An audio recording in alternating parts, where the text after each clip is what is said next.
The Chinese proposals, how politically sensitive are they? I understand that of the big 10 states where the soybean producers are based, the president won 8 of them in the election. It's very significant that they challenged that particular issue.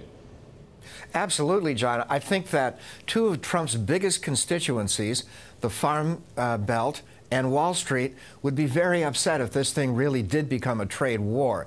It's not a trade war. It's a trade dispute right now.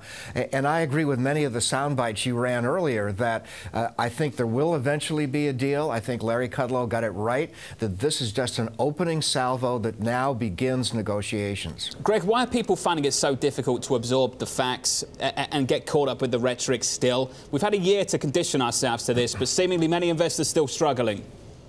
Yeah, he promised to do this. The Chinese, I think everyone agrees, have stolen our intellectual property. You talk to Democrats as well as Republicans. Most of them feel something has to happen. So it shouldn't be a huge surprise. I think I would take the opposite side of this story and say we're probably going to get an agreement in principle on NAFTA in the next couple of weeks. We're probably going to get some concessions from the Chinese later in the spring. So I think all this hype about a trade war has been overdone. Greg, just in terms of the concessions, be more specific. What are you hopeful to see?